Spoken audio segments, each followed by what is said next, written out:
Bonjour tout le monde et merci beaucoup d'être parmi nous ce midi à ce dernier événement grand public avant l'été du Centre d'expertise des grands organismes, le SEGO.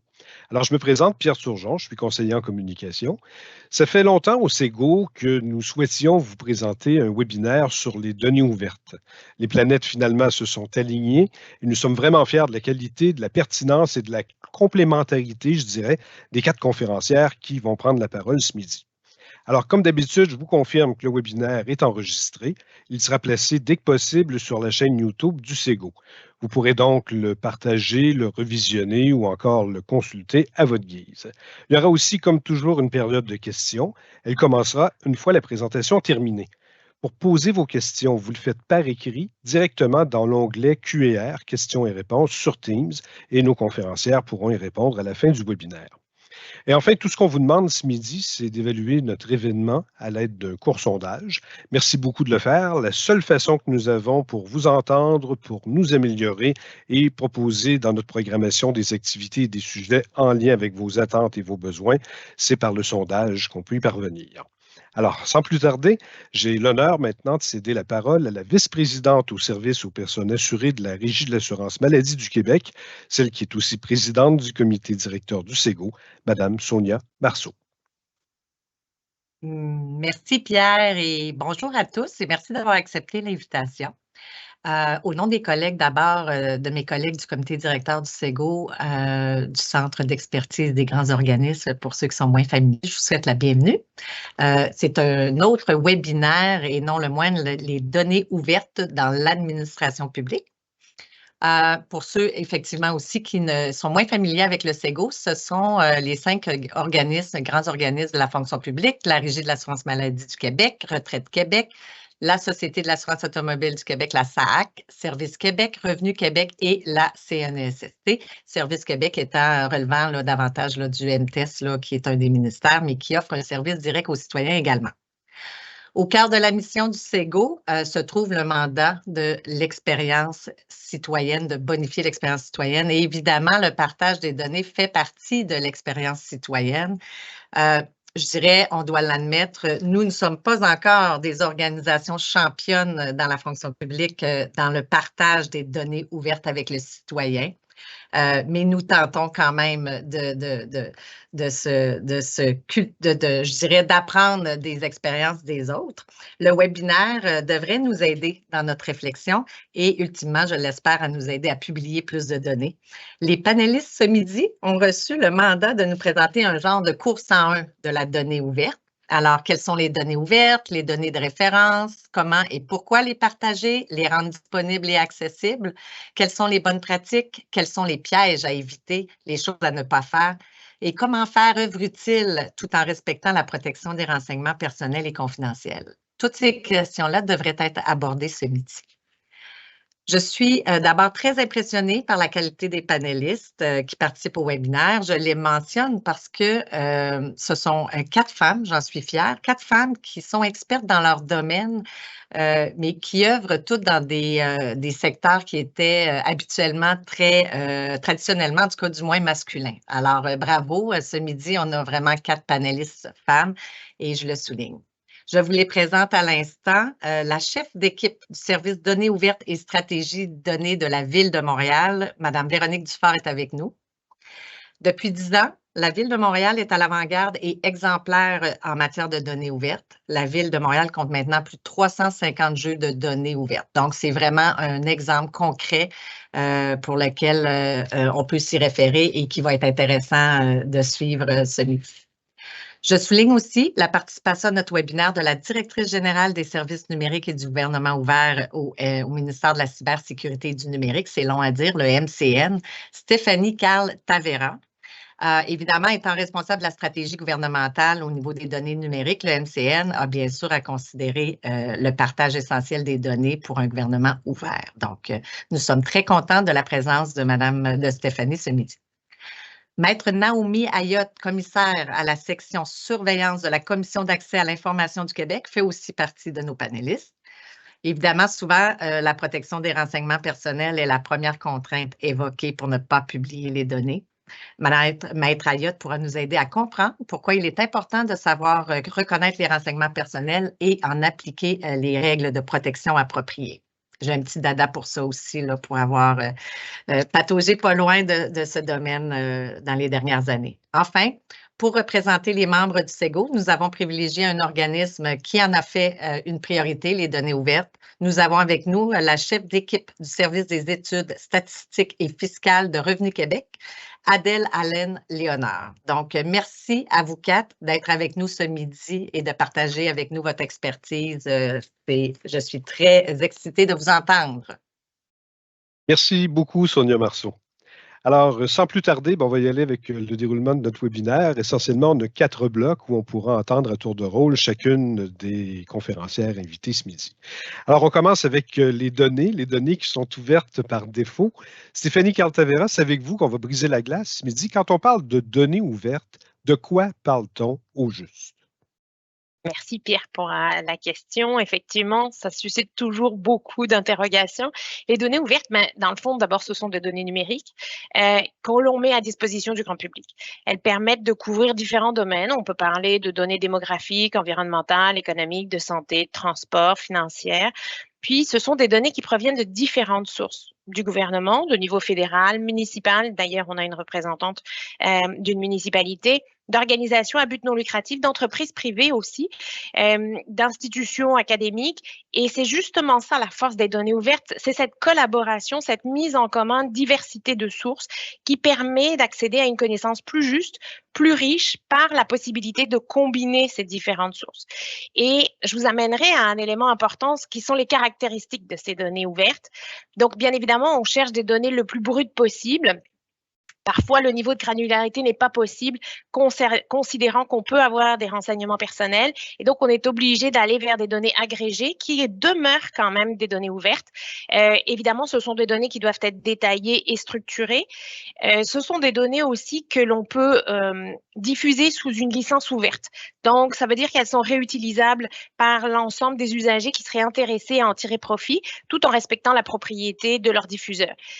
Une autre caractéristique est importante, leur interopérabilité. Pourquoi? Parce que dans le fond, on cherche toujours à la réutilisation de ces données. Donc, il faut qu'elles puissent être comparables, qu'elles puissent être normalisées pour être lues par différents logiciels propriétaires ou logiciels libres pour permettre à tout un chacun de pouvoir en tirer le plein potentiel. Et bien évidemment, la question de la qualité qui demeure un essentiel. On en parlera, j'imagine, un petit peu plus loin dans le webinaire. Cette caractéristique fait toute la valeur des données ouvertes dans leur potentiel de réutilisation. Mais je me permettrai, Pierre, de m'ajouter une petite question. Le quoi est important, mais le pourquoi est essentiel. Il faut se rappeler pourquoi on fait des données ouvertes. Le gouvernement est détenteur d'un grand nombre de données qui sont bien souvent la propriété des citoyens ou des entreprises. Et donc, ce sont des données qui sont à haute valeur ajoutée. Et ce sont des données qui, parce que le gouvernement en est détenteur, il est redevable auprès du citoyen et donc il se doit de redonner à la population toute cette connaissance qui a été acquise et qui est d'intérêt public et qui, de manière proactive, si elle est diffusée, permet de mieux informer la population, de lutter contre la désinformation avec une source d'information qui a été vérifiée, fiable et diffusée par le gouvernement. Et donc, d'incarner la transparence de l'État et ajouter à l'indice de confiance des citoyens vis-à-vis de l'administration publique. Puis, ces données-là, mais pourquoi on les partage? Parce qu'elles ont un potentiel de création de richesse. On parlait de la réutilisation.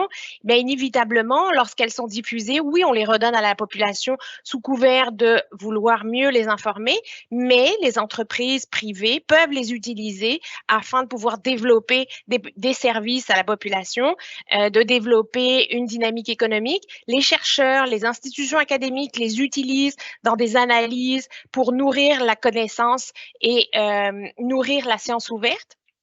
Puis j'ajouterais un élément probant. L'intelligence artificielle nécessite l'utilisation de nombreuses quantités de données. Le fait d'avoir des données ouvertes, ça permet d'avoir des données qui ont eu une assurance de qualité, qui ont normalement fait l'objet quand même d'un certain nombre de vérifications d'un point de vue de protection des renseignements personnels, d'un point de vue d'éthique. Donc, on limite certains biais par rapport à l'intelligence artificielle et on permet la découvrabilité de contenus, notamment des contenus francophones et québécois, qui diffusent cette connaissance même à l'échelle internationale. Donc, je terminerai en disant que les données ouvertes, c'est pas simplement une exigence de conformité, c'est véritablement d'utiliser des renseignements qui sont riches, exempts de renseignements personnels, bien évidemment, et qui ont un réel impact sur l'information des enjeux contemporains, la confiance des citoyens en nos systèmes démocratiques. Ben, Stéphanie Carl-Tavera du MCN, merci beaucoup pour cette introduction. On va y revenir. Il y a une espèce de dichotomie, je dirais, en matière de données ouvertes. C'est-à-dire qu'on veut qu'elle soit parlante, mais on veut qu'elle parle en toute discrétion. C'est-à-dire que, je prends mon exemple, vous savez tout de moi, ma date de naissance, c'est de la naissance au décès qu'on fournit des informations au gouvernement. Vous savez combien je gagne, qui je consulte, quels sont mes problèmes de santé. Bref, la liste est longue. Naomi Hayat, vous êtes commissaire à la Commission d'accès à l'information. Vous êtes la gardienne de nos renseignements personnels. Qu'est-ce que vous pouvez nous dire de la relation entre la protection des renseignements personnels et les données ouvertes? Alors, merci Pierre pour cette question. En fait, comme vient de le dire Stéphanie, les données ouvertes, c'est évident, je pense, pour tout le monde qui écoute aujourd'hui, doivent être exemptes de renseignements personnels, d'accord? Mais pourquoi exactement? Je pense qu'il faut bien le comprendre pour après ça être capable de mettre en place les bonnes mesures pour pas qu'il y en ait, mais il faut d'abord comprendre la raison. Donc, peut-être juste refaire un petit contexte un peu juridique de la chose. Je vais tenter que ça ne soit pas trop endormant ou lourd, mais quand même, je crois que c'est important de le faire. Donc, on revient juste au principe, les données numériques gouvernementales, donc les données, ce sont en vertu de la loi sur le cadre juridique des technologies de l'information, ce sont clairement des documents. Donc, il n'y a pas de doute, c'est détenu par l'État, on doit les considérer comme des documents. Ensuite, on a une loi qui est supralégislative, donc gros mot, mais bref, une loi qui est au-dessus de toutes les autres, on va le dire comme ça, à moins d'être exclu expressément.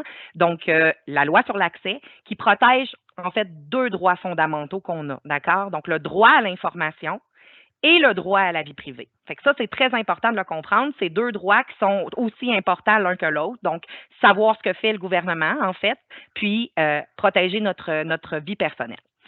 Donc, dans cette loi sur l'accès, puis aujourd'hui, je vous parle de la loi sur l'accès parce qu'on est tous organismes publics aujourd'hui, même si on sait que les données ouvertes, c'est un sujet, comme vous l'avez dit, qui intéresse le secteur privé tout autant que le secteur public, mais on a deux lois en matière d'accès à l'information, protection des renseignements personnels. Aujourd'hui, je m'attarde à celle du secteur public, évidemment. Donc, dans notre loi sur l'accès, comme je vais l'appeler, on a deux grands principes fondamentaux, d'accord? Donc, notre premier principe, c'est que les documents que détient l'État sont accessible. Donc, ce que fait l'État dans l'exercice de ses fonctions, les citoyens y ont droit d'accès. Donc, documents accessibles, sauf exception prévue à la loi. Le deuxième principe qu'on a dans la loi sur l'accès, c'est la confidentialité des renseignements personnels. Donc, c'est un peu la règle inverse que la règle de l'accès aux documents. Les renseignements sont confidentiels, les renseignements personnels sont confidentiels, sauf si la personne consent à leur divulgation ou si la loi prévoit que les renseignements peuvent être divulgués. Fait que ça, c'est comme la table qu'il faut mettre, je pense, pour bien comprendre là, dans quel univers on gravite. Ensuite, ça m'amène à vous parler de deux concepts qui aujourd'hui, même si on s'attarde aux données ouvertes, il y a quand même un autre concept derrière ça, puis Stéphanie l'a mentionné aussi dans son ouverture, c'est de dire, dans le fond, on a la diffusion proactive des documents, qui est un principe qu'on connaît, puis on a la diffusion de données ouvertes. Donc, même si c'est possible et qu'on doit faire des liens entre ces deux concepts-là, il y a des petites nuances qu'il faut apporter, je pense, là, pour pouvoir en parler. Donc, on le sait, on l'a dit d'entrée de jeu aussi, on a un gouvernement en ce moment qui a une volonté puis qui met de l'avant le gouvernement ouvert. Donc, ça concerne la transparence avec deux aspects. La diffusion proactive des documents et la publication de données en format ouvert pour pouvoir être réutilisée comme Stéphanie nous l'a enseigné il y a quelques instants. Donc, la diffusion proactive de documents ou de renseignements, c'est aussi, puis ça vient s'imbriquer avec le principe d'accès aux documents que je vous ai parlé là, qui est dans la loi, et ça fait le lien aussi avec un règlement qui découle de la loi sur l'accès, qui est un règlement qui traite de la diffusion proactive de documents. Donc, entre autres, ce règlement-là va nous dire que les études, les rapports, les recherches statistiques qu'un organisme publie, puis qui ont un intérêt pour l'information du public, doivent d'emblée être diffusés proactivement sur les sites Internet des organismes. Ça nous dit aussi que quand des documents ont été fournis dans le cadre d'une demande d'accès, puis qu'on juge qu'il y a un intérêt, en fait, intérêt ou pas, on les diffuse aussi. On se dit, si quelqu'un nous les a demandé une fois, ça doit intéresser d'autres gens aussi. Fait que ça, on est dans le monde de la diffusion proactive de documents. Ça, là-dessus, peut-être juste en profiter pour vous dire que la Commission a émis un rapport en 2022 qui s'appelle « Avoir accès en temps utile, portrait des délais d'accès des demandes ». Puis dans ce rapport-là, on faisait état, en fait, on recommandait à l'État d'évaluer la possibilité d'accroître la diffusion proactive de documents, notamment ceux qui sont demandés régulièrement, parce qu'on croit, nous aussi, que c'est une façon là, d'informer la population, puis d'aller chercher, dans le fond, de remplir notre droit à l'information. Fait qu'on pousse là-dessus. Mais encore là, on parle de diffusion proactive. Les données ouvertes, Stéphanie nous l'a bien mis d'entrée de jeu, ça implique une utilisation de l'information gouvernementale, une valorisation. Entre autres, on veut diffuser des jeux de données intéressants. On va falloir que ces jeux de données-là aient les caractéristiques que Stéphanie a évoquées. Donc, il y a du travail aussi un peu à faire, souvent, sur les données ou les jeux de données. Puis là, je suis vraiment pas l'experte là-dedans. Vous avez tous des notions plus poussées. Mais ce que je veux dire, c'est qu'il y a un travail à faire. Fait que c'est important pour moi de rappeler à tout le monde ici qu'en matière d'accès à l'information, donc de diffusion proactive, la loi prévoit que le droit d'accès des gens ne porte sur les documents dont la communication ne requiert ni calcul ni comparaison de renseignements. Fait que l'État n'a pas à créer des documents pour remplir ses obligations de diffusion puis d'accès au gouvernement, aux documents, pardon. Oui. Donc, ça contribue à la transparence, c'est clair, net et précis, mais il serait inexact de croire que la production de données ouvertes est là pour répondre aux droits d'accès des citoyens. OK, c'est pas ça du tout. C'est plutôt un nouveau mandat, une nouvelle fonction qui a été confiée aux organismes. Vous le savez tout autant que moi, ça nous vient de la loi sur la gestion de la gouvernance des ressources informationnelles. Les organismes se font donner le mandat de faire des données ouvertes, puis c'est comme ça qu'on a imbriqué ça dans notre régime juridique. Dès que je reviens au renseignement personnel, parce que c'est ça l'essentiel du propos. Donc, on l'a vu, il est confidentiel. On ne peut pas le diffuser à moins d'avoir un consentement. Fait que c'est clair, les jeux de données ne doivent pas révéler des renseignements personnels. C'est essentiel de s'assurer qu'il n'y en a pas dans les fichiers qu'on diffuse pour ne pas contrevenir à la loi. La loi maintenant contient des grosses amendes et tout ça, mais c'est pas ça le souci principal. Le souci principal, ça serait de causer des préjudices aux personnes concernées par les renseignements, bien évidemment. Fait que je reviens rapidement. Un renseignement personnel, c'est quoi? Oui, bien sûr. C'est un renseignement qui permet d'identifier une personne, OK, de façon directe ou indirecte. Donc, il y a des renseignements personnels qui permettent cette identification directe-là, nom, prénom, date de naissance. On en a d'autres aussi qui le prévoient de façon indirecte. On va y revenir un petit peu plus tard parce que c'est pas mal ça, je pense, ici, l'identification indirecte qui, des fois, vous est donnée comme raison pour ne pas diffuser. On y revient un petit peu plus tard. Exactement. Merci beaucoup, Maître Naomi Ayotte de la Commission d'accès à l'information. Alors, on comprend de vos propos, si on se fait au MCN, qu'on peut les diffuser, on veut les diffuser, les données ouvertes. On comprend ce que vous venez de nous expliquer, qu'on ne le fait pas n'importe comment. Maintenant, on va aller voir concrètement comment on le fait. On a une première de classe avec nous, c'est la Ville de Montréal. Ça fait plusieurs années à Montréal, Véronique Dufort, que vous publiez des données ouvertes et je vous dirais que c'est le principe de la société SciGrade. Plus on en publie, plus on peut en publier, puis plus c'est facile pour l'organisation de le faire. Parlez-nous de ce qui se passe à Montréal. C'est vraiment spécial. Là. Vous êtes à l'avant-garde. Ben, je ne sais pas si on peut prétendre être à l'avant-garde. Oui. Effectivement, depuis quand même 10 ans, on a une démarche de données ouvertes. Donc là, ben, je peux vous présenter notre humble expérience. À vous de juger si on est exemplaire ou pas. On peut toujours faire mieux quand on se compare. Mais nous, en fait, les données ouvertes, ça inclut la mise à disposition des données numériques pour la population, collectées, acquises, produites, gérées par l'administration publique dans le cadre de ses activités. Une ville, ça gère beaucoup de données. Hein. Une municipalité comme Montréal gère des thèmes variés qui vont de la gestion des matières résiduelles à la sécurité publique, la criminalité, les interventions des incendies, la gestion de l'eau potable. On a un service de proximité avec la population qui implique aussi beaucoup de données, des données sur les usagers. Naomi l'a bien expliqué, ces données-là sont des renseignements personnels. Par contre, il y a des choses qu'on peut appliquer sur les données pour en faire des données d'intérêt général qui sont obfusquées. On travaille aussi le contexte. Hein? Une ville travaille des règlements, travaille de l'aménagement. beaucoup de données, finalement. Vous allez m'entendre dire le mot données plusieurs fois là, au cours de cette heure qu'on va passer ensemble. Les données pour une ville, ben, ça se présente de manière tabulaire. On peut retrouver ça sous forme de chiffrier. On a des données cartographiques. On a aussi des données massives, hein, quand on pense par exemple à la qualité de l'air ou suivi des véhicules. On a des données en temps réel. Donc, beaucoup de données qu'on juge très riches pour la population et qu'on veut qu'ils se réapproprient parce qu'ultimement, ben, la communauté de Montréal, c'est à eux qu'appartiennent les données. Donc, au début de notre démarche il y a 10 ans, on était leader quand même au niveau provincial, national, mais il faut dire que les données ouvertes, c'est un vaste mouvement international pour rendre les administrations publiques plus transparentes, plus pour s'ouvrir davantage, là. Donc, je vous dirais que toutes les municipalités actuellement qui se veulent un peu démocratiques ont quand même des services de données ouvertes ou du moins une forme d'ouverture. Je m'excuse, je perds ma voix au fil du webinaire, mais je suis avec vous. Ça s'entend. Ce qui guide vraiment nous, depuis 10 ans, ce qui guide notre action, c'est vraiment le fait que ces données-là, ils ont vraiment une belle richesse, puis on veut les redonner à la communauté. Une démarche de données ouvertes comme celle qui est à la Ville de Montréal, ça a une implication transversale très large. On implique toutes les unités d'affaires, en fait. Ça implique aussi la gestion d'un site web, une solution numérique, et ça implique surtout un dialogue en continu avec la communauté pour que ce soit vivant, pour que ces données-là soient utilisées. On ne fait pas des données mortes qui sont déposées sur un site web. D'ailleurs, le site web vous sera partagé là, dans le forum d'échange.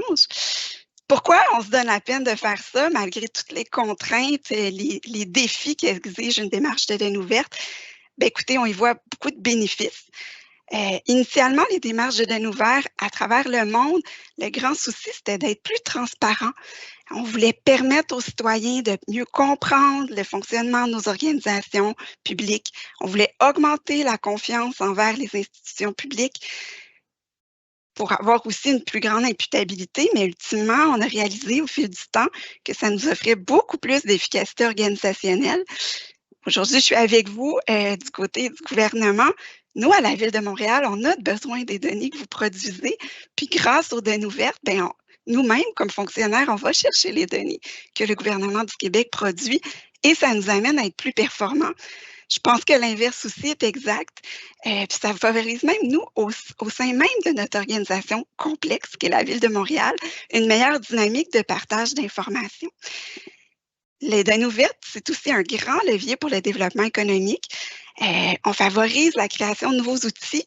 Évidemment, nous, on génère beaucoup d'outils numériques, mais on a un écosystème montréalais, québécois qui est effervescent. Il y a beaucoup d'outils numériques qui peuvent être produits par des entreprises, des startups, qui peuvent être super intéressants pour soutenir le service aux citoyens. Bien, en rendant disponibles nos données, on permet finalement de créer plus de valeur et de développer l'économie du territoire. Et en faisant ça, bien, ce qui est intéressant, c'est qu'on offre un meilleur service aux citoyens. On aide les citoyens finalement à mieux naviguer à travers l'administration. Je pense à des outils comme Transit qui aident à s'acheminer d'un point A à un point B en transport en commun. Bien, c'est un outil qui est privé, qui est complètement, le modèle d'affaires est complètement appuyé par des données ouvertes, mais ultimement, on l'utilise toutes pour mieux se déplacer dans notre ville. Donc, on espère qu'en ouvrant des données, on va aussi générer un meilleur engagement aux citoyens. On permet d'accroître la participation publique. On ouvre des données qui peuvent être utilisées comme base d'échange, comme dans les consultations publiques, par exemple. Donc, nous, on y croit toujours, puis on est très mobilisés à continuer en ce sens. Bien, tant mieux. Merci beaucoup, Véronique Dufort. On va aller voir maintenant celle qu'on a choisie pour représenter le Centre d'expertise des grands organismes, le CEGO, c'est Revenu Québec. À Revenu Québec, bien, vous savez, hein, en mars, en avril, chaque année, c'est le même striptease financier. On dit combien on a gagné de sous, est-ce qu'on est proche aidant, est-ce qu'on est malade, est-ce qu'on est handicapé. Bref, on donne beaucoup de renseignements personnels. À Revenu Québec, Adèle Allen-Léonard, qu'est-ce que c'est? De quoi parle-t-on quand on parle des données ouvertes à Revenu Québec? Merci, Pierre. C'est sûr qu'à Revenu Québec, bon, on possède une quantité importante de données, comme tu viens si bien de le dire, qui portent autant sur l'impôt des particuliers, l'impôt des sociétés, les taxes, les retenues à la source. On en a vraiment beaucoup. Évidemment, comme Naomi l'a si bien mentionné tantôt aussi, ce n'est pas toutes les données qui peuvent être partagées en raison notamment de leur caractère confidentiel. Donc, nous, on a beaucoup de données confidentielles, effectivement. Donc, ce qu'on publie, c'est des statistiques. Stéphanie l'a dit tantôt, ça fait aussi partie des données ouvertes, les statistiques. Donc, c'est ça, nous autres, de notre côté, du côté de Revenu Québec. Mais pourquoi rendre disponible sur le web des statistiques alors qu'on pourrait simplement se contenter de répondre aux demandes qui nous sont adressées? À la pièce. Soit à la pièce, exactement, soit de la part des journalistes, des chercheurs, des étudiants, peu importe, même des citoyens, que ce soit via le processus d'accès à l'information ou via la direction des communications chez nous qui nous transmet des demandes. Bien, au fil des années, on a constaté qu'il y a certains sujets qui faisaient l'objet de demandes récurrentes, puis que au lieu de répéter tout le temps les mêmes réponses, bien, dès 2013, on a décidé de rendre disponible sur notre site web à nous des tableaux, des graphiques contenant ces informations-là qui nous étaient demandées de façon récurrente. Donc, le premier objectif, c'était effectivement de diminuer le nombre de demandes qui nous étaient adressées. Puis, il y avait aussi un souci de transparence au niveau de l'organisation. Fait que c'est dans cette foulée-là, puis bon, avec la montée en popularité des données ouvertes, oui, qu'un comité de travail a été mis en place à Revenu Québec à la fin de 2016 pour évaluer la possibilité de diffuser tout ça sur donnéesquebec.ca. Donc, à la fin de 2018, on avait réussi à identifier les sujets les plus souvent demandés à l'époque. On pense notamment au nombre de particuliers qui déclarent des revenus de plus d'1 million de dollars. C'est quelque chose qui intéresse les gens, puis qui nous était demandé à chaque année. On peut penser aussi à la valeur du crédit d'impôt Rénovert. Donc, le crédit d'impôt a été assez populaire, donc les gens voulaient savoir combien de gens en ont bénéficié, les sommes qui ont été versées, puis tout ça. Ou on peut parler aussi du nombre de bénéficiaires des crédits d'impôt pour frais de garde. Puis tout ça, évidemment, ils ont quel âge les gens? C'est des hommes, des femmes, ont toutes sortes de caractéristiques. Fait que c'est en février 2020 qu'on a publié les 4 premiers jeux de données pour Revenu Québec. Depuis, on les met à jour annuellement. Il y en a d'autres qui sont ajoutés. Il y a encore beaucoup de place pour en ajouter, par contre. Puis ça, on en parlera plus tard. Exactement. Merci beaucoup. On va enchaîner maintenant avec le deuxième bloc de notre webinaire consacré aux données ouvertes pour essayer d'être concret. On dit que la diffusion de données ouvertes, elle est priorisée et planifiée par les organismes publics. Maintenant, on le fait quand? On le fait comment? On va aller voir la situation à la Ville de Montréal pour commencer avec, encore une fois, Véronique Dufort. Merci, Pierre. On le fait quand? On le fait toujours. Donc, ça, c'est la première réponse. Puis, il faut avoir ce réflexe-là de plus en plus pour y arriver, puis pour que ce soit simple. Qu'est-ce que ça implique, là, une démarche de données ouvertes? Je l'ai mentionné tantôt, c'est transversal, c'est partout. Ça implique de multiples facettes. Ça prend d'abord une vision. Puis ça, actuellement, à la Ville, on l'a posé, notre vision, puis je pense qu'avec l'équipe du MCN, vous l'avez aussi. Une vision puis un appui de notre administration, un endossement fort de nos directions générales, puis une promotion même par nos élus. Ensuite, évidemment, ça prend des encadrements et des politiques. À la Ville de Montréal, pour réussir, on s'appuie sur une politique de données ouvertes, dont le principe directeur, d'ailleurs, c'est l'ouverture par défaut. Ceci veut dire que toutes les données de la Ville de Montréal doivent être rendues disponibles à la population, sauf évidemment s'il y a certaines limites à l'ouverture, le respect de la vie privée, les renseignements personnels, des lois ou règlements qui pourraient s'appliquer, des lois ou règlements ou une propriété qui n'est pas la nôtre. On échange beaucoup de données entre nos administrations, la sécurité publique et des biens ou le secret industriel là, qui sont des limites à l'ouverture. On s'appuie également de notre côté sur une directive sur la gouvernance. C'est beau avoir des engagements. Qui fait quoi à l'interne? Je vous dirais qu'avoir une directive sur la gouvernance de nos données, c'est très porteur pour nous. Je l'ai mentionné tantôt, le directeur général de la Ville de Montréal est responsable et propriétaire des données au nom des citoyens. Donc, notre devoir, c'est de le redonner aux citoyens. Ensuite, ben, il y a une chaîne là, de responsabilités qui sont redonnées à chaque unité d'affaires qui est finalement maître d'un thème. Une démarche de données ouvertes, elle implique aussi une licence d'utilisation, on l'a mentionné. La Ville de Montréal a la même licence que celle du gouvernement du Québec, une licence de données qui permet un plein usage à quiconque, par contre, qui doit reconnaître la propriété des données de notre organisme. À ça, bon, se greffent différentes stratégies, différents documents, comme à la Ville de Montréal, on a nos engagements en termes de gestion des données numériques sont dictés dans une charte sur les données numériques qui font aussi la promotion d'une transparence et l'importance des données ouvertes à travers nos démarches.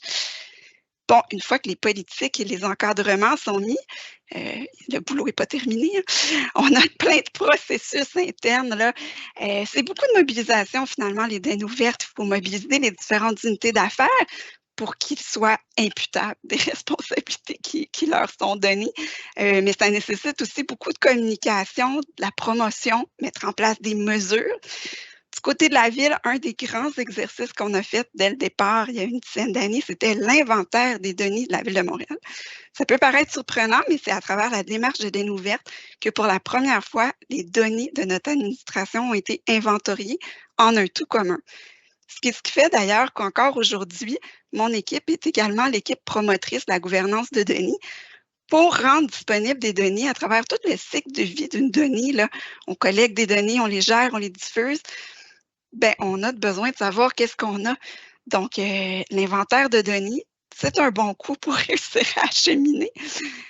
On a la mise en place d'une plateforme numérique. Donc, on est un peu dans l'esprit du web, comment on maintient aussi une plateforme comme ça, comment on anime une communauté, hein, comment on met en place des canaux de communication pour recevoir les commentaires du public. On est un peu le penchant numérique de ce qui est le 311. Les gens appellent pour avoir des requêtes sur ce qui se passe autour de chez eux.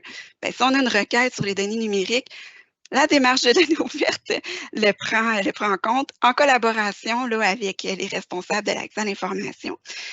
Là, à travers ça, on a aussi des outils pour automatiser l'ouverture de données. C'est bien beau rendre disponibles des fichiers tabulaires manuellement. C'est pas très périn dans le temps. Là. Actuellement, on a plus de 350 ensemble. Si à chaque année ou à chaque mois ou à chaque jour, on doit redéposer manuellement des fichiers, on n'y arrive pas. Derrière le site web que vous voyez de la Ville de Montréal, il y a une moulinette d'ouverture de données automatisée où est-ce qu'on va puiser les informations dans les systèmes. Elles sont anonymisées s'il y a lieu et on vous pousse des données qui sont d'intérêt et qui sont mises à jour. Je pense notamment là, aux requêtes du 3.1, mises à jour à tous les jours avec l'information pertinente sur les requêtes que les citoyens font à la Ville de Montréal. Même chose pour la qualité d'air, même chose pour la criminalité et plusieurs autres jeux de données. Fait qu'on se rend compte que c'est très complexe. Hein. C'est quand même pas rien là, que de mettre ça à jour puis de le faire quotidiennement. Ça prend de l'énergie, ça prend des ressources aussi. Ben oui, mais je vous dirais qu'au gouvernement du Québec, vous avez une grande chance, c'est que toute la mise en place et la maintenance de l'infrastructure technologique de diffusion et le service de requête aux citoyens, ben vous avez une plateforme Données Québec pour le faire. Puis ça, c'est pas rien. Nous, on avait commencé notre démarche initialement. C'est sûr qu'on veut un service aux citoyens de proximité. On aime avoir notre site web. Par contre, on renvoie nos données nos métadonnées sur Données Québec. Puis ça l'aide vraiment toutes nos municipalités que Données Québec existe et recense toutes ces informations-là. Donc, je vous dirais qu'on a de la chance avec notre gouvernement du Québec parce qu'on a ce morceau-là en moins. Mais oui, c'est beaucoup d'efforts et dur à quantifier.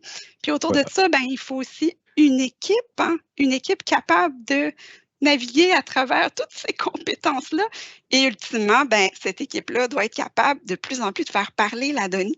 Parce que ce que la communauté veut, c'est vraiment accéder à des données de plus en plus manchées. Donc là, on a cette dualité entre générer des données brutes et les faire parler pour rendre accessible au plus grand nombre. Et si vous me permettez, Véronique, je vais saisir la balle au bon puis aller voir à Revenu Québec comment c'est quoi les éléments à considérer avant de se lancer dans la publication des données qu'on détient sur les citoyens? Quel est le processus? Quelles sont les questions que vous vous posez à Revenu Québec, Alain Léonard, avant de les rendre publiques, les données? Bien, comme je le disais tantôt, un des objectifs qui nous amène à diffuser des statistiques, c'est entre autres pour diminuer le nombre de demandes. Donc, le choix des sujets, c'est pas tout le temps évident, mais la première étape, c'est d'identifier une demande qui revient souvent dans une certaine période, puis de se questionner sur certains aspects. Donc, est-ce que les données en lien avec ce sujet-là sont disponibles et de qualité? C'est clair que si la réponse c'est non, bien, ça s'arrête là pour ce sujet-là, on passe au suivant. Ensuite, est-ce que ce sujet-là est uniquement un buzz lié à l'actualité du moment? Des fois, il y a des choses qui popent, là, puis là, tout le monde nous demande des statistiques sur ça. Mais est-ce que ça va durer dans le temps? Parce que si on déploie de l'énergie, du temps pour le développement, ben on veut que ça dure. Ensuite, est-ce que c'est un sujet sensible qui nécessite une bonne connaissance du domaine pour être bien interprété? Okay? Des fois, il y a certains sujets qu'il faut mieux connaître pour ne pas dire des niaiseries, là, je vais dire ça comme ça. Donc, si les résultats risquent d'être mal interprétés, bien, peut-être qu'il est préférable de choisir un autre sujet. Puis, si, à l'opposé, s'il y a des demandes qui nous sont adressées parce que le sujet n'est pas disponible, mais qui est intéressant, bien, nous autres, de notre côté, on va s'assurer d'inclure toutes les nuances nécessaires dans notre réponse. Une dernière question qu'on se pose aussi, c'est est-ce que le volume est suffisant pour qu'on soit en mesure de fournir des statistiques ventilées selon quelques caractéristiques? Parce que si on vous dit, bien, il y a X personnes qui bénéficient de ce crédit-là pour tant d'argent, bon, c'est intéressant, mais on voudrait être capable d'avoir un petit peu plus d'informations. Donc, évidemment, cet élément-là, il est lié à la protection des renseignements personnels. Parce que si on croise trop les caractéristiques, bien, on peut se ramasser, puis là, Naomi en parlera sûrement tantôt, on peut se ramasser avec des possibilités d'identification indirecte. Dans ce temps-là, ce qu'on fait, dans notre cas, on regroupe des caractéristiques. Par exemple, on va regrouper 2 régions administratives voisines ensemble pour éviter ces risques-là. Donc, une fois le sujet identifié puis approuvé par nos autorités, bien, le développement est pris en charge par l'équipe spécialiste de ce type de données-là. On documente le tout, puis on publie sur le site de Données Québec. Puis après ça, bien, une fois que la première publication est faite, bien, on fait des mises à jour, on planifie les mises à jour dans notre charge de travail. Puis après ça, les choses suivent leur cours, puis on passe au sujet suivant. Bon, ben merci bien. Au cours des dernières minutes, vous l'avez évoqué, Adèle. Véronique le fait avant vous. On a parlé du site de Données Québec. Ben, Stéphanie Carl-Tavera, parlez-nous-en de votre bébé.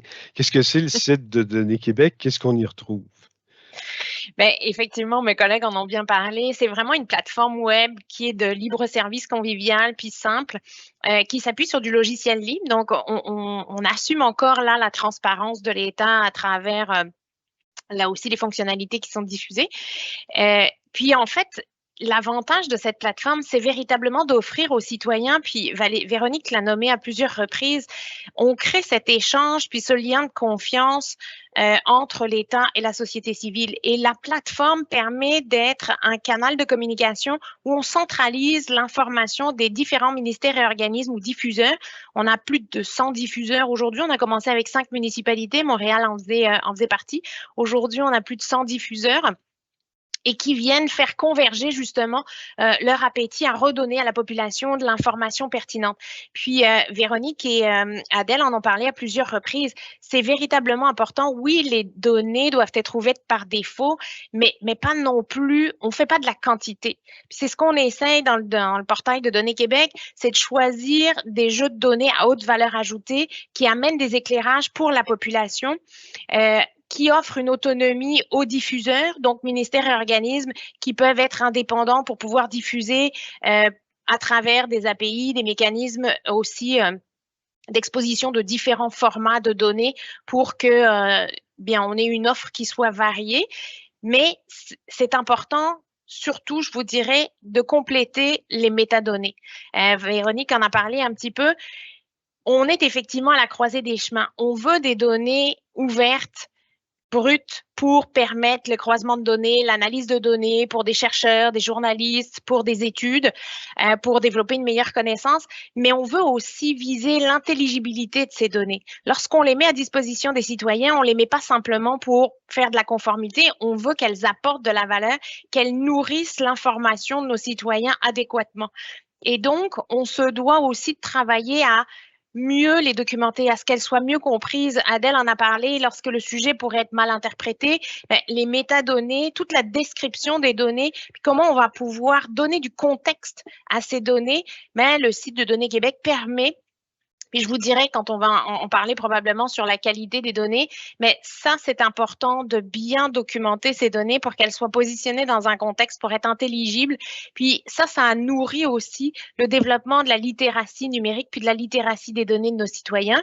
Véronique l'a abordé, le site de Données Québec aujourd'hui catégorise à travers des thématiques pour mieux guider finalement l'utilisateur pour à la fois voir les sujets qui l'intéressent, mais voir aussi peut-être d'autres sujets vers lesquels il ne se serait pas tourné, mais le fait de concentrer à travers un portail gouvernemental ces informations, mais là, ça peut aussi intéresser nos citoyens à accéder à de l'information sur de nouveaux sujets.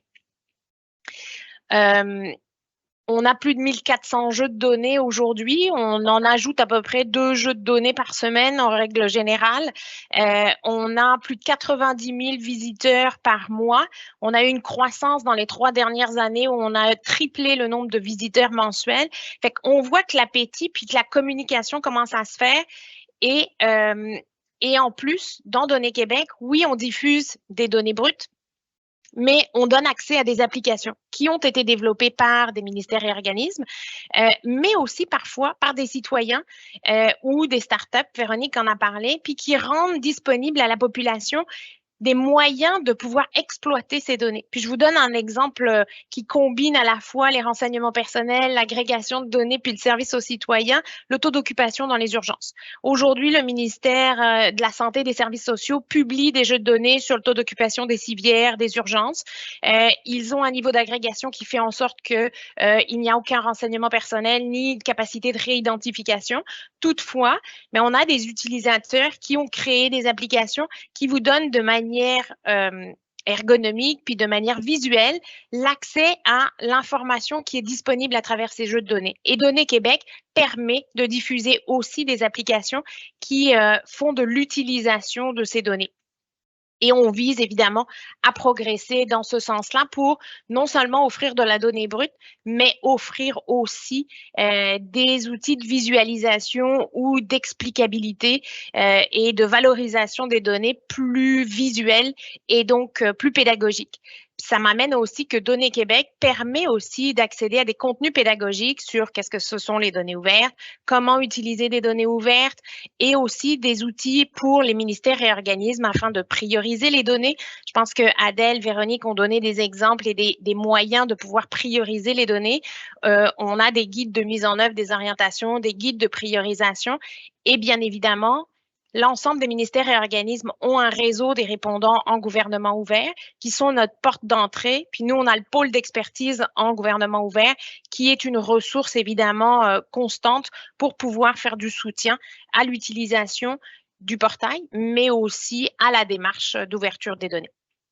Donc, on comprend qu'il y a une hiérarchie, il y a une planification. Maître Elliott, j'ai envie d'entendre vos commentaires sur ce qui a été évoqué au cours des dernières minutes. Est-ce que ça vous rassure? Est-ce qu'il y a des choses à ajouter? C'est important de savoir le temps d'attente à l'urgence sans nécessairement qu'on sache qui attend à l'urgence.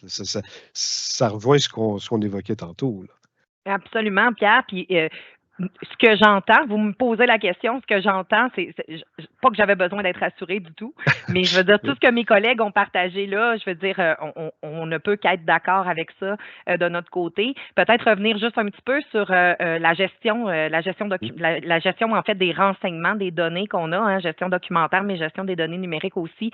Véronique nous en a parlé. Savoir ce qu'on détient, c'est la clé, OK? Pour être capable de faire de la donnée ouverte, oui, mais même si je prends un pas de recul, là, en matière de protection des renseignements personnels, ça fait partie de la solution aussi, hein, parce que si on veut être en mesure d'appliquer les bonnes règles sur nos renseignements, il faut savoir ce qu'on a. Fait que ça, là-dessus, pour moi, je suis très, très d'accord. C'est important de faire une excellente gestion de nos renseignements. C'est important d'avoir une bonne gouvernance de ces renseignements-là.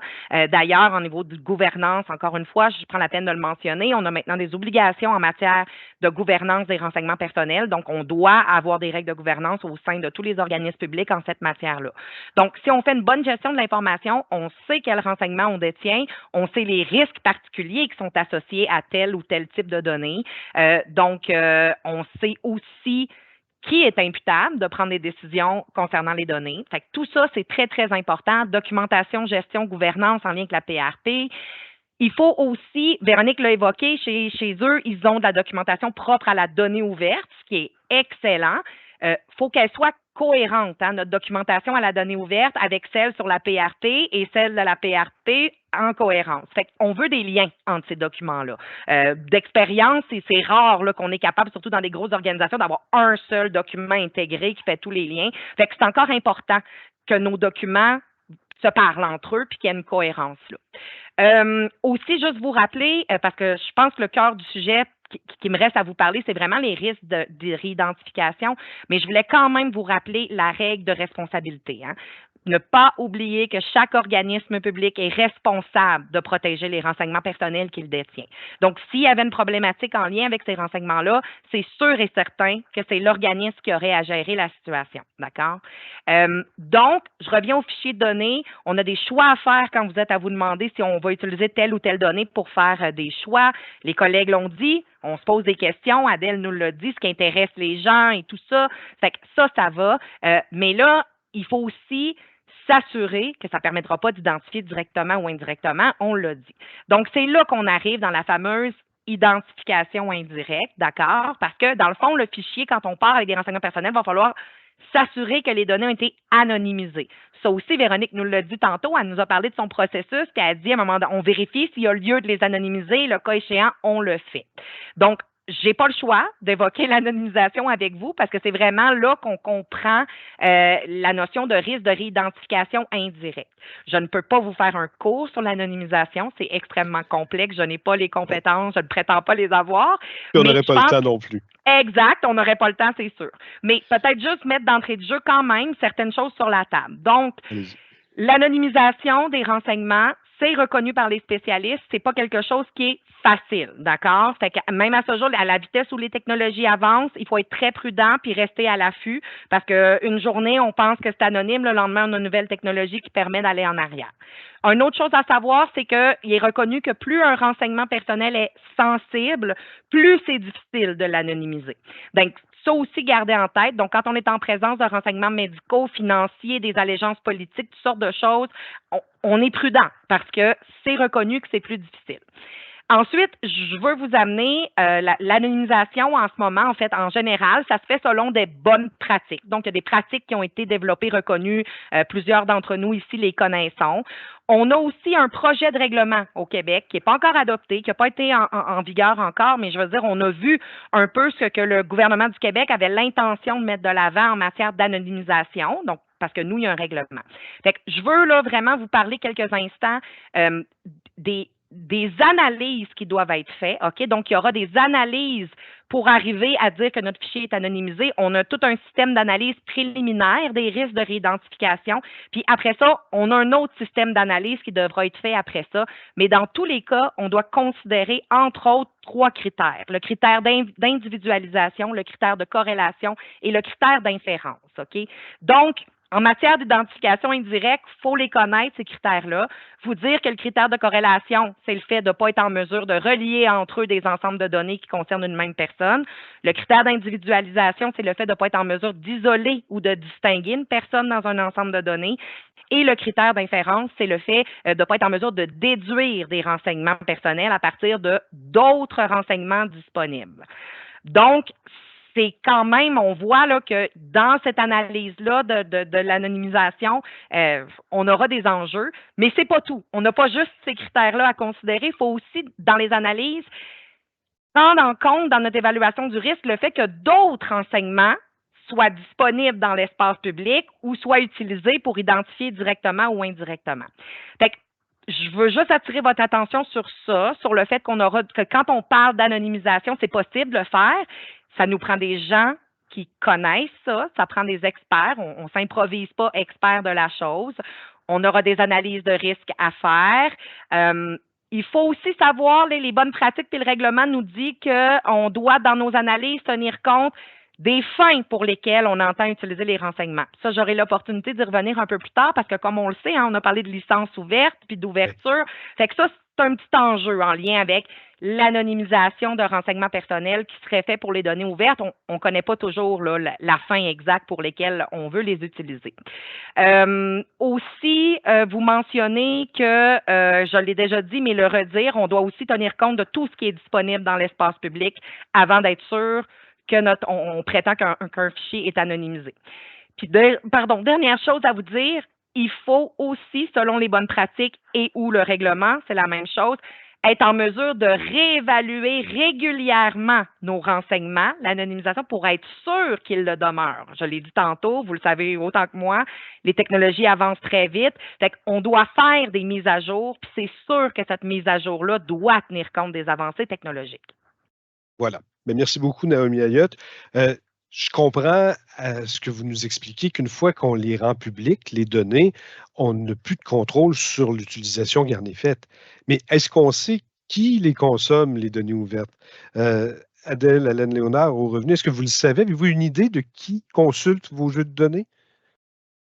Moi, je n'ai pas l'information. Je n'ai pas ce détail-là.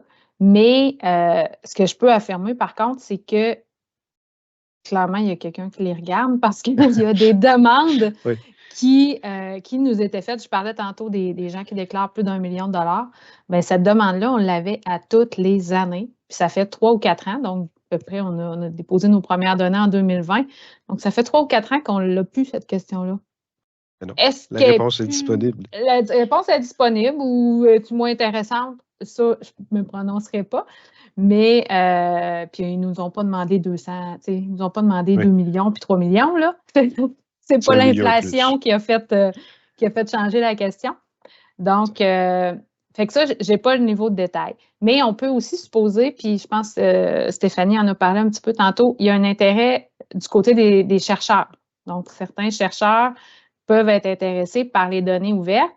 C'est sûr que, étant donné les enjeux de protection des renseignements personnels associés à nos données à Revenu Québec, bien, des fois, la forme agrégée, la statistique, ça peut ne pas convenir à leurs besoins. Mais pour ces cas-là, il y a d'autres solutions. Puis, je fais un petit peu de pouce là-dessus, là, comme mentionné, le gouvernement, dans son dernier budget, a parlé de valorisation des données détenues par les organismes publics, que c'est essentiel pour soutenir la recherche au Québec. Puis, il y a d'ailleurs des données détenues par Revenu Québec qui ont récemment, là, ça fait vraiment pas longtemps, qui ont été désignées afin que l'Institut de la statistique du Québec puisse les communiquer à des chercheurs. Évidemment, il y a tout un processus là, en arrière de ça pour l'anonymisation. Puis, c'est sûr que les démarches avec l'Institut prennent un certain temps. Donc, moi, j'invite les gens, les chercheurs à commencer par regarder ce qu'il y a disponible sur Données Québec. On va en rajouter au fil du temps des jeux de données.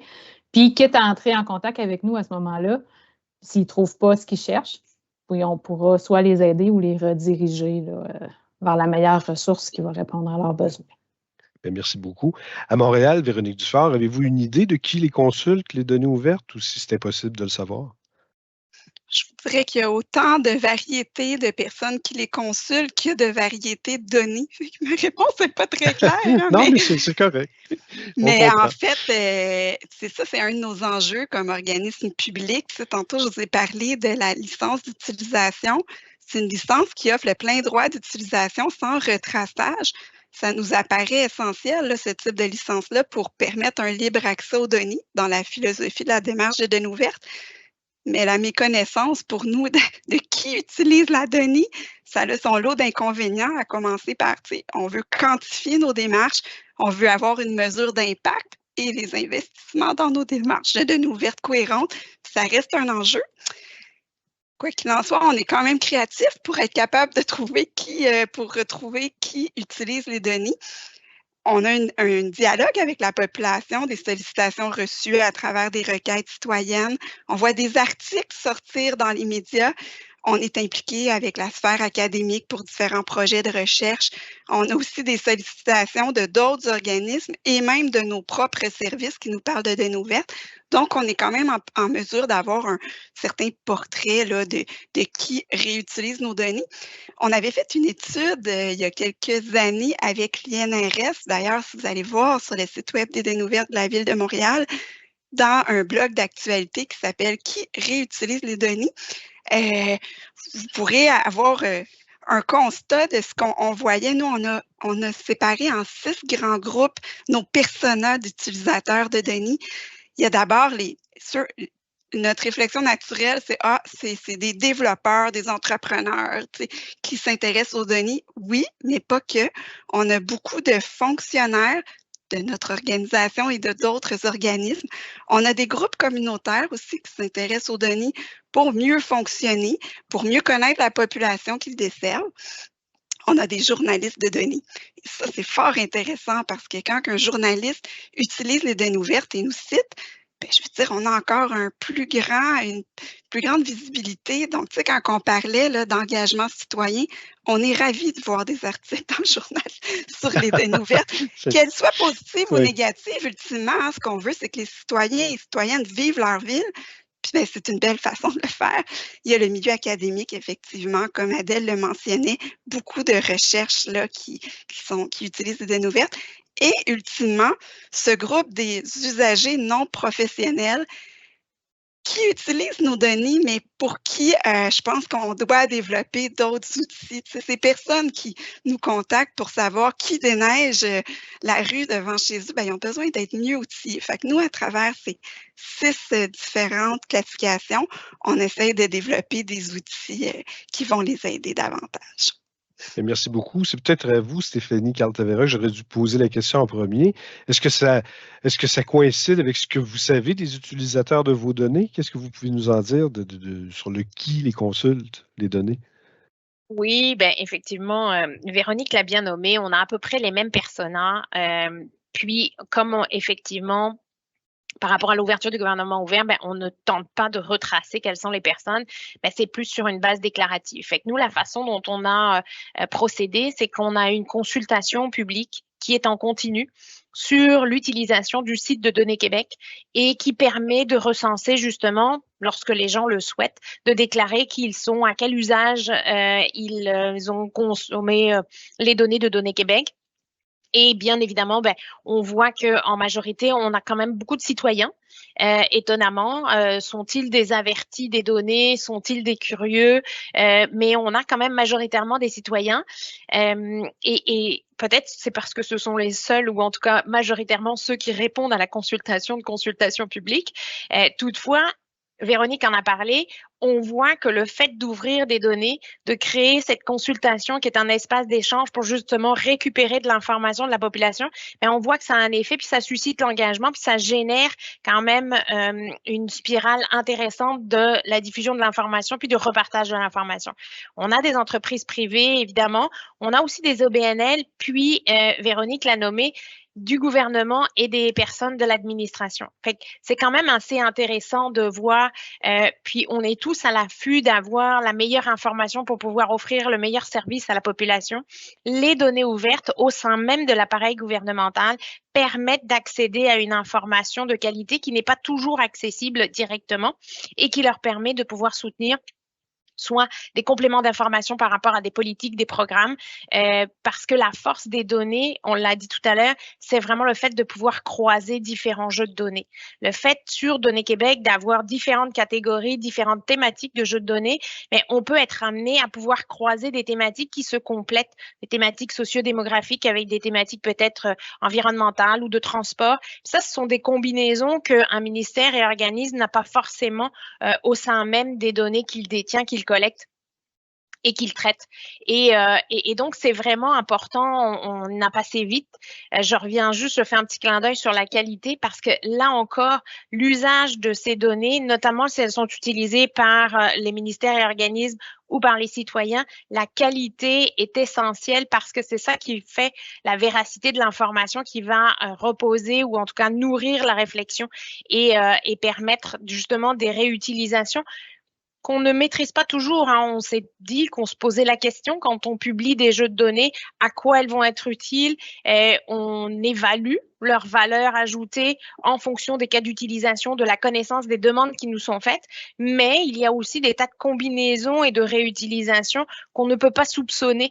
Donc, c'est important d'avoir la qualité, puis c'est important de savoir quels sont nos publics et justement comment ils peuvent les réutiliser à travers la plateforme de consultation publique. Mais on recueille quelques éléments toujours en préservant quand même l'anonymat puis l'engagement volontaire des usagers.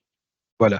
On comprend aussi que c'est plus facile de récupérer l'information de qui consomme quoi que de qu'est-ce qu'on fait avec les données. Puis ça, Naomi Ayotte, je pense que ça faisait partie des risques identifiés, la diffusion des données, là.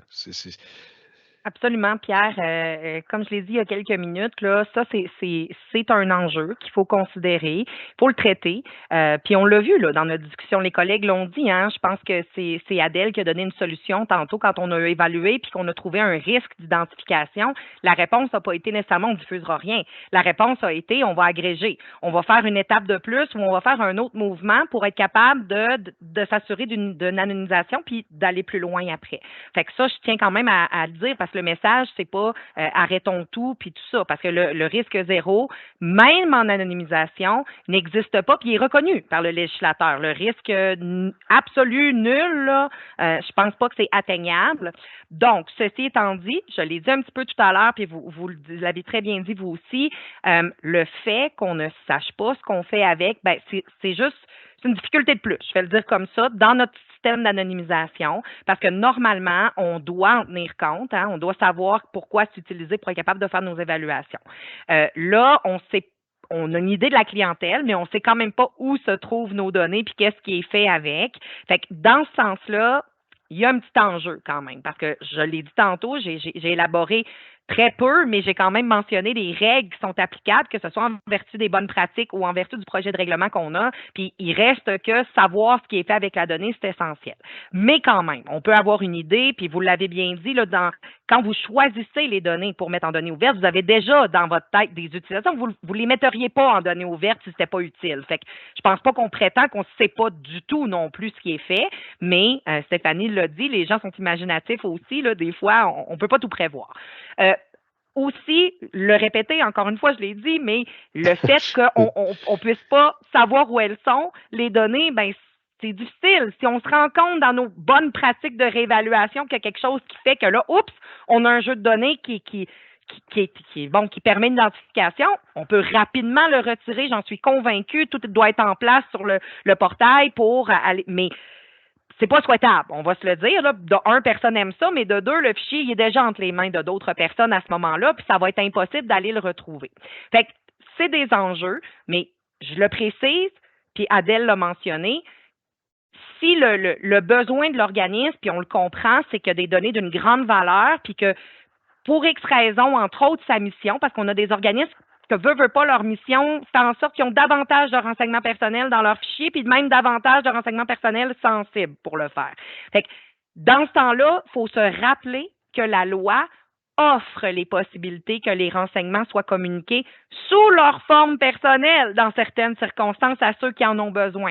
Adèle nous en a parlé, les chercheurs. C'est un groupe de personnes pour qui les règles sont adaptées, mais pas juste eux, hein. On dit les chercheurs, mais les règles là, qui s'appliquent en matière, nous parlent d'études, d'analyses et de statistiques, hein, qu'on peut avoir des données pour faire ça, puis c'est toute personne qui peut faire cette demande-là ou organisme. Fait qu'on Bref, on peut utiliser ces leviers-là entre organismes publics aussi. Évidemment, il existe toutes les soupapes possibles pour pouvoir s'échanger les renseignements personnels qui sont nécessaires à nos fonctions ou à faire notre travail.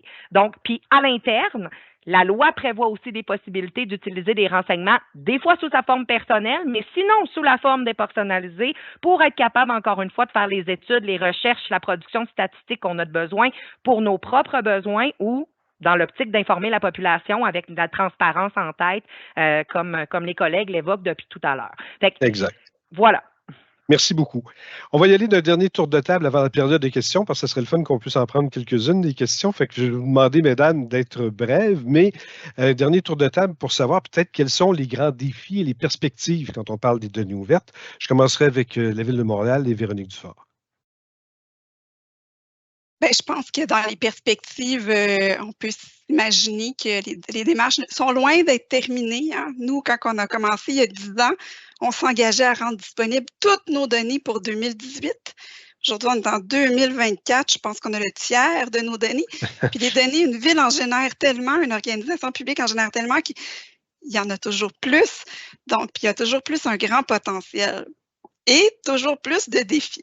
Donc, je vous dirais qu'on l'a déjà mentionné, là, mais avoir une meilleure vue d'ensemble de nos usages pour mieux desservir la population avec nos données ouvertes, je pense que ça devient quelque chose qui est important pour mesurer notre impact à nous puis avoir des investissements conséquents. Le défi de mobilisation, hein, avec tous les personas qu'on vous a mentionnés, ça reste un défi, puis je pense qu'il va falloir raffiner de plus en plus nos données ou la mobilisation qu'on en fait pour qu'elles servent. On veut des démarches vivantes, on veut des démarches utiles.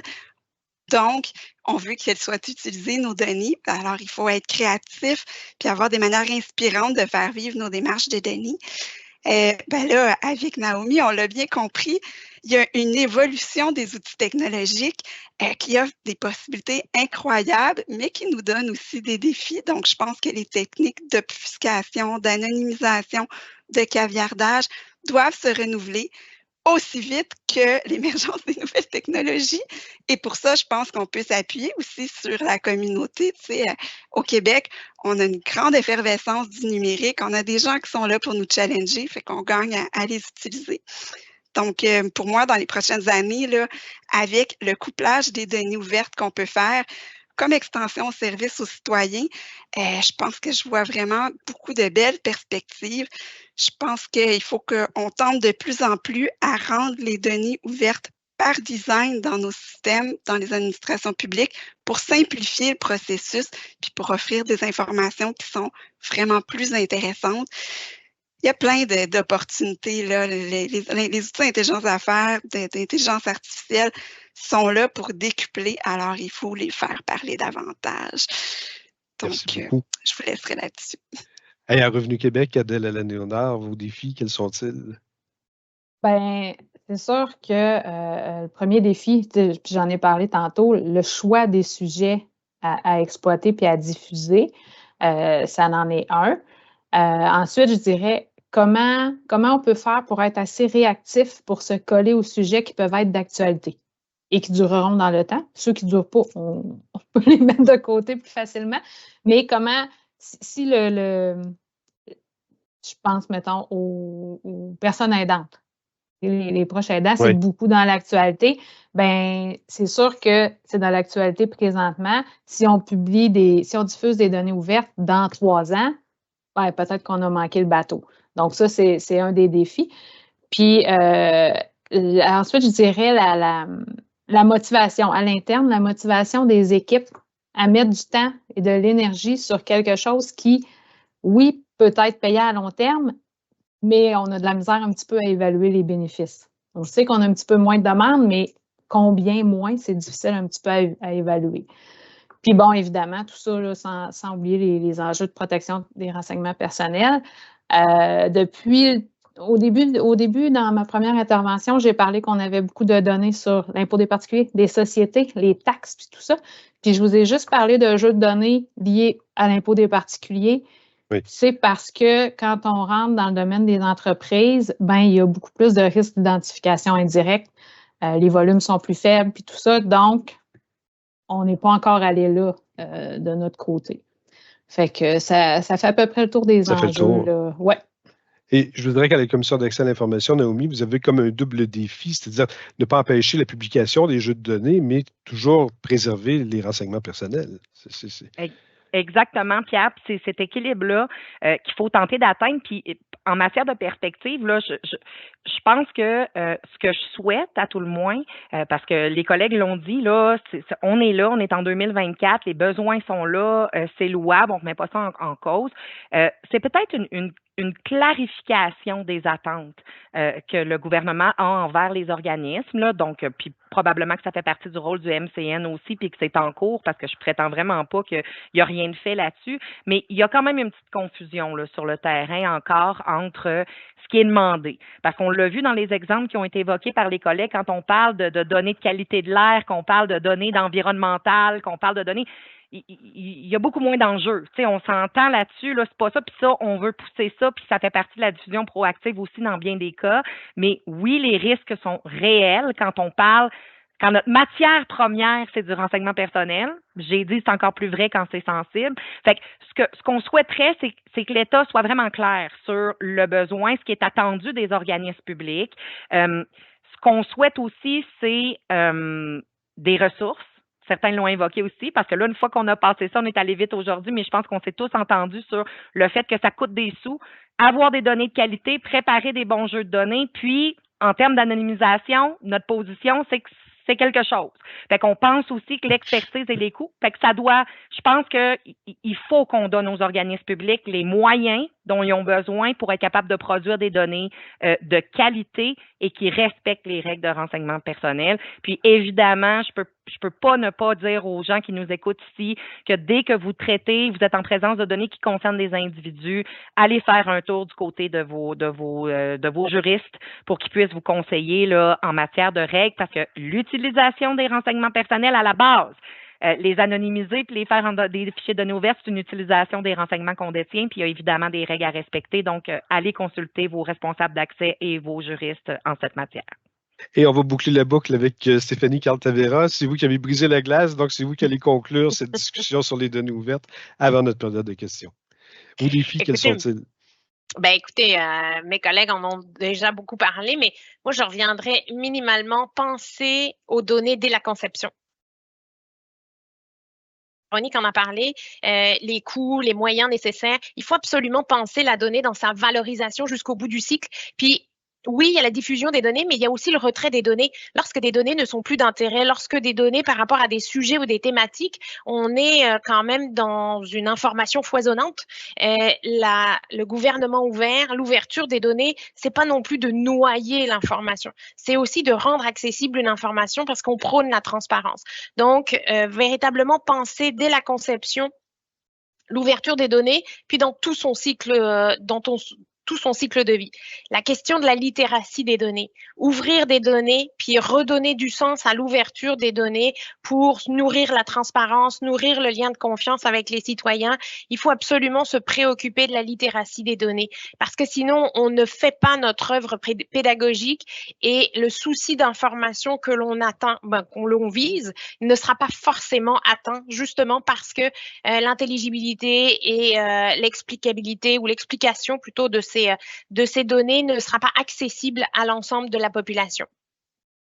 Et puis, on en a parlé, effectivement, les renseignements personnels doivent être regardés avec beaucoup de vigilance, mais on n'a pas non plus que des informations avec des renseignements personnels. Et parmi des informations administratives, parmi des informations dans lesquelles il n'y a pas de renseignements personnels, il y a aussi beaucoup de valeurs et d'informations sur des enjeux sociétaux très actuels, très contemporains, qui préoccupent nos concitoyens. Donc, l'ouverture des données, dans le fond, je finirai par vous dire, redonnons du sens et de la valeur à l'ouverture des données et non pas simplement un geste de conformité. Intégrons-le comme véritablement une volonté de transparence de l'État vis-à-vis de ses citoyens et de faire en sorte que ça nourrisse une innovation économique, environnementale, sociétale qui ait de la valeur pour que finalement l'interaction entre la société civile et le gouvernement se fasse sur des bases d'informations constructives, véridiques et qui ont été approuvées par les ministères et organismes et bien évidemment dans le respect des renseignements personnels que le gouvernement détient et se doit de protéger. Voilà, bien, merci beaucoup Stéphanie. Et voilà qui met un terme à ce webinaire du SEGO sur les données ouvertes dans l'administration publique. Je vous le souligne, si vous souhaitez en savoir plus, vous pourrez consulter l'enregistrement de cet événement qui sera déposé dès que possible sur la chaîne YouTube du SEGO et vous y aurez accès à cette diapo qu'on voit et qui vous donne les adresses pour en savoir plus sur les données ouvertes et les 3 sites qui sont cités. Alors, le chemin pour accéder à notre enregistrement sur YouTube sera disponible sur le compte LinkedIn du SEGO, sur Internet et sur les sites intranet des 6 organisations membres du SEGO. Je m'en voudrais de ne pas remercier, de dire merci beaucoup à la Commission d'accès à l'information, au ministère de la cybersécurité et du numérique, à Revenu Québec et à la Ville de Montréal pour leur généreuse participation ce midi à notre événement. Un merci sincère à toute l'équipe des communications de la SAAC. Ce sont eux qui assurent et la diffusion du webinaire et les productions graphiques en lien avec notre événement. Merci donc à Donovan Bilodeau-Plante et à Christine Gagnon. Et enfin, merci à ma collègue qui œuvre dans l'ombre, Mélanie Fradette, ma collègue au SEGO, pour son aide précieuse et son soutien constant.